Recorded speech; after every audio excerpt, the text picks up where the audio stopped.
Assalamualaikum warahmatullahi wabarakatuh. Salam sejahtera untuk kita semua.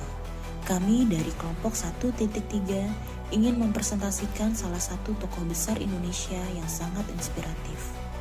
Tujuan kami adalah memperkenalkan tokoh yang memiliki 7 komponen berakhlak, yaitu berorientasi pelayanan, akuntabel, kompeten, harmonis, loyal, adaptif, dan kolaboratif.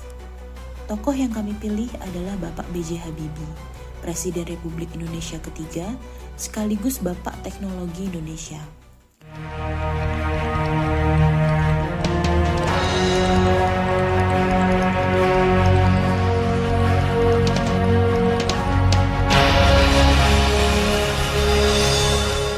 Baharudin Yusuf Habibie, atau lebih dikenal sebagai B.J. Habibie, lahir pada 25 Juni 1936 di Parepare, Sulawesi Selatan. Ia menempuh pendidikan tinggi di Jerman dan menjadi salah satu ilmuwan penerbangan terkemuka di dunia. Setelah sukses di luar negeri, beliau memilih kembali ke Indonesia untuk mengabdi. Beliau pernah menjabat sebagai Menteri Riset dan Teknologi, Wakil Presiden, hingga menjadi Presiden Republik Indonesia. Pak Habibie dikenal luas sebagai pribadi yang cerdas, religius, jujur, dan sangat mencintai bangsanya. Nilai pertama dari berakhlak yang diteladani oleh B.J. Habibie adalah berorientasi pelayanan. Hal ini terlihat dari keputusannya untuk pulang ke Indonesia dan mengabdikan diri. Meskipun saat itu ia sudah memiliki kehidupan yang sangat mapan di Jerman. Beliau mencurahkan seluruh ilmunya demi menciptakan teknologi kedirgantaraan Indonesia. Salah satunya adalah pesawat N250 Gatotkaca, pesawat pertama buatan anak bangsa.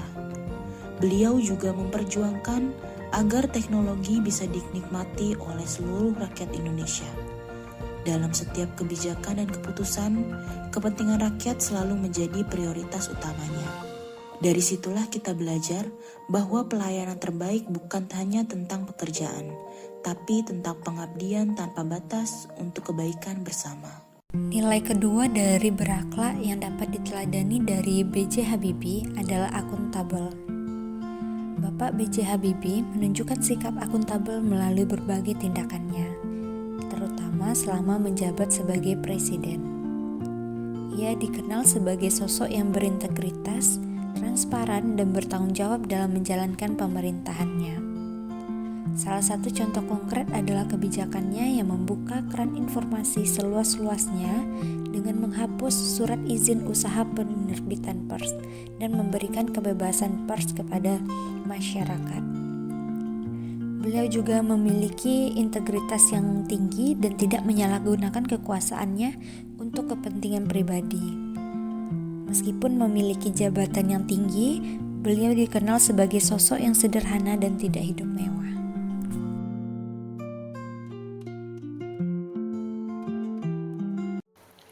Nilai ketiga dari berakhlak yang bisa diambil dari sosok B.J. Habibie yaitu kompeten. Profesor Dr. Ing Baharudin Yusuf Habibie, Presiden ketiga Republik Indonesia, merupakan sosok teladan nyata dari nilai kompeten. Sejak muda, Habibie dikenal sebagai pribadi yang haus ilmu. Ia menyelesaikan pendidikan teknik penerbangan di Jerman dengan predikat cum laude dan terus mengembangkan diri hingga menjadi ahli pesawat terbang kelas dunia. Kemampuannya tak hanya terbukti di dunia akademik, tetapi juga dalam praktik. Ia menjadi satu-satunya orang Indonesia yang pernah menjabat sebagai Vice President di perusahaan pesawat terkemuka Jerman, yaitu MBB. Keahlian dan kerja kerasnya bahkan diakui secara internasional. Saat kembali ke Indonesia, Habibie tak segan meninggalkan kenyamanan di luar negeri demi membangun bangsa. Ia merancang dan memimpin pengembangan pesawat N250 sebagai simbol kemandirian teknologi anak bangsa.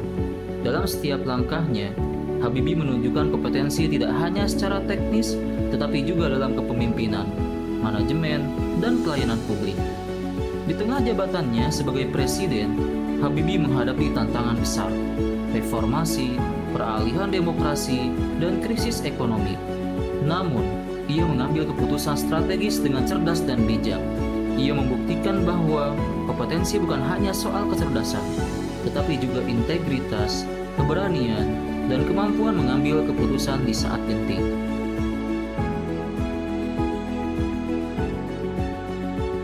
Selanjutnya nilai yang keempat adalah harmoni. Bayangkan Indonesia di tahun 1998, sebuah negeri yang sedang kacau, ekonomi ambruk, kepercayaan rakyat terhadap pemerintah nyaris runtuh, dan suasana sosial penuh ketegangan. Di tengah krisis tersebut, B.J. Habibie muncul sebagai pemimpin yang berbeda. Ia tidak memilih jalan kekuasaan yang keras, melainkan merangkul, membuka dialog, dan mendengarkan semua suara. Ia tahu bahwa bangsa ini sedang terluka dan hanya bisa pulih jika dibangun di atas rasa saling percaya. Habibie mencerminkan nilai harmonis bukan hanya lewat kebijakannya saja, seperti membebaskan pers dan membuka ruang demokrasi, tetapi juga dari sikap pribadinya. Ia ramah, menghargai semua orang, dan selalu memberi ruang untuk perbedaan. Ia menunjukkan bahwa pemimpin yang hebat bukan yang paling keras suaranya, tapi yang paling bisa menciptakan ketenangan di tengah badai.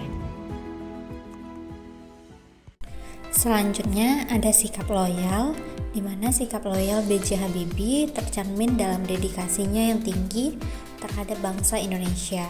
Ditunjukkan melalui berbagai tindakan nyata seperti membangun industri pesawat terbang, memajukan pendidikan, dan berjuang untuk demokrasi. Beliau juga dikenal karena integritasnya dan kesetiaannya pada negara dan cintanya pada tanah air. Bahkan beliau rela menolak tawaran kewarganegaraan kehormatan dari negara Jerman demi tetap menjadi warga negara Indonesia. Di tengah era perubahan yang cepat, kita belajar dari tokoh besar masa kita, yaitu Pak B.J. Habibie. Dari Jerman, Pak Habibie pulang membawa ilmu dan tekad. Di tengah keterbatasan, ia tak mengeluh, tapi membangun pabrik pesawat dari nol. Sebagai presiden ketiga, Pak Habibie tak terpaku pada cara lama. Ia bergerak cepat di tengah krisis, membuka demokrasi, membebaskan pers, dan menyelamatkan ekonomi. Adaptif bukan berarti menyerah pada zaman, tapi menguasainya.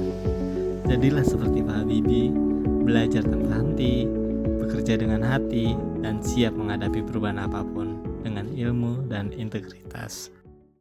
Habibie bertekad memulai pengembangan pembuatan pesawat. Bersama para teknisi IPTN, Habibie yang menimba ilmu di Jerman ini berusaha mewujudkan cita-citanya. Terdidik dan sudah berperan dan sudah membuktikan yang menekuni bidang pembuatan pesawat terbang komersial telah menghadiahkan suatu pesawat M250 yang paling canggih. B.J. Habibie tak membangun kejayaannya sendiri. Ia merangkul insinyur muda, ilmuwan diaspora, bahkan teknisi lokal. Baginya, teknologi bukan hanya hasil satu otak, tapi hasil satu tim. Ia jalin kolaborasi lintas negara, lintas ilmu, demi satu mimpi, Indonesia mandiri.